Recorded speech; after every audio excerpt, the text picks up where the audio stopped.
daraja bora na imara, limejengwa miaka 7 iliyopita. Hakuna sumni ya serikali ilikuja, ni wananchi wa mtaa huu tu. Daraja bora na imara. Nyuma yake limejengwa daraja na serikali pale limebomoka. Liko nyuma hapo mpakani mwa Tembera na Mwakibete Mwandoka. Lakini hawa wana moyo wa kutoa maendeleo.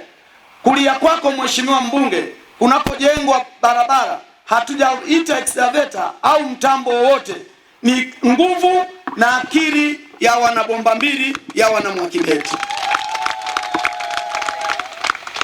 Na hapa tunapoona barabara ulioikagua na kuiangalia, hakuna, ukiacha mkono wa viongozi wetu Dr. Tulia, hakuna mkono wa serikali hata wa senti moja. Lakini kibaya sana hata wa kutembelewa. Sasa tunamshukuru Mungu, tuna watu wana vipawa mbalimbali wameweza kufanya hii kazi kwa ustadi mkubwa sana. Kwa wananchi hawa, mheshimiwa mbunge, ni wananchi ambao wana moyo wa kujitolea. Una maneno unayasema na leo umeyasema. Wananchi hawa wanaanza safari huku serikali wakaisubiria kama itakuja, kama haiji wanafika mwishoni mwa safari. Sasa ombi langu kwako mheshimiwa mbunge wa Mbeya mjini na mdogo wangu mheshimiwa diwani wa kata Iyela, kwanza tuwaombe wananchi wa kata Iyela mtaa wa Nyibuko, hata hii barabara inayopitika nyuma yetu mlioingilia mpaka pale juu ilijengwa na wana Mwakibete na wana Bombambili. Wale wa Nyibuko wa Iyela hawakugusa. Mpaka fidia tulipong'oa miti ya watu tulilipa. Mfano mmoja, mzee Mwafirombe tulimlipa fedha. Lakini tuliomlipa ni watu wa Bombambili, ni watu wa Mwakibete. Kwa mimi niwaombe sana mheshimiwa diwani, mheshimiwa diwani Haso, kama yuko mwenyekiti wa mtaa huu wa Nyibuko, tushirikiane kuleta maendeleo ya wananchi wetu.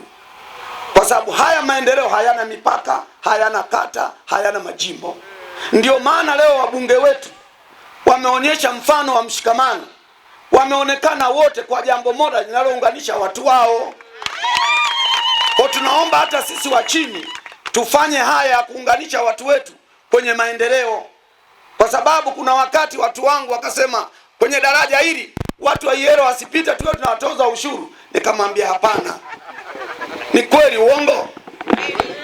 Nikasema hapana, tuache, tumejenga, ni sadaka. Lakini leo tuna bahati, viongozi wetu mmefika, na hasa diwani, na kama yupo mwenyekiti wa Nyibuko, tubadilike, tuungane kwenye maendeleo. Kwa sababu wanaopita hapa hatuwaulishi vitambulisho vya ukazi. Ni Watanzania, ni wananchi, madam serikali na viongozi wetu wa serikali wako hapa wakubwa, wameweza kutuletea maendeleo. Sisi sote tunafahamu kwenye eneo hili serikali bado haijatufikia, lakini tunajua itatufikia kwa sababu ile barabara kubwa pale tunahitaji mkono wa serikali. Na lazima tutakapotoka hapa, mimi na mbunge mwenzangu, kwa sababu tukishatoka upande huu tunaenda upande ule wa Iyela, tutashirikiana pia kuhakikisha hiyo barabara hapo ya pipeline inaanza kupitika. Sasa pamoja na hilo mengine atazungumza yeye. Sasa sisi mheshimiwa mbunge na mwenyekiti wetu tulikuita hapa ili tuzungumze nawe kuhusu, kwanza uone maendeleo ya wananchi. Wewe kama mwenyekiti wa Chama cha Mapinduzi ujue wananchi wa Bombambili, wananchi wa Mwakibete wanavyojitolea kuleta maendeleo. Lakini maendeleo haya hayatakuwa na maana ikiwa upande wa Iyela mtaa wa Nyibuko tutakuwa tunaendelea kuwa tunateleza kwa namna ambayo magari hayapitiki. Sasa sisi hatuwezi kuwa tunatoka huku na bodaboda afu kufikia hapa kule tuanze kuisukuma, kufikia hapa darajani tuanze kuisukuma. Lakini mwenyekiti, tumeshafanya haya kuanzia miaka mingi iliyopita. Daraja tulijenga sisi, hatuna iana watu wa Bombambili, kila mtu anapita bure kabisa. Na huku tumejenga, hatuna iana, watu wote watapita.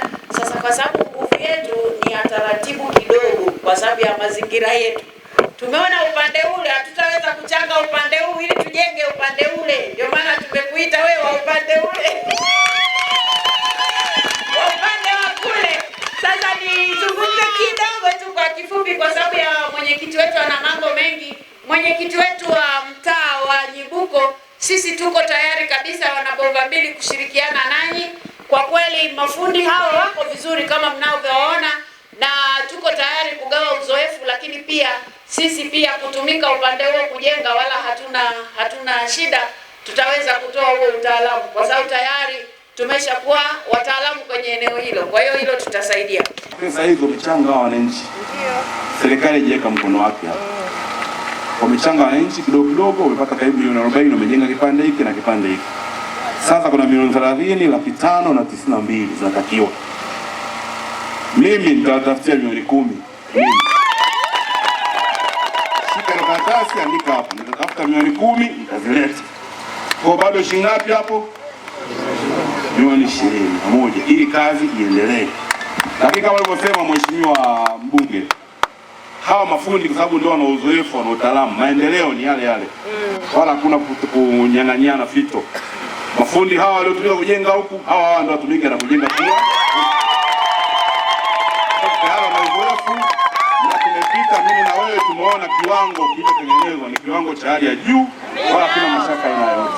Kwa kupitia uzoefu huo, mheshimiwa diwani wangu yuko hapa. Shirikiana na mwenyekiti wa mtaa wa kwetu pale kuzitafuta fedha zingine, na mimi nitaandaa mkutano kule, tukae na watu wetu kule. Tafuta siku tuwachangishe, mwenye kutoa shilingi 500, 1000 tupate pesa. Hawa wanapomalizia huku waanze na kule ujenzi mara moja. Kwa shirikiana na diwani mwenzako Mwampiki, ushare uzoefu na magana wanavyofanya, hii kazi iendelee mara moja.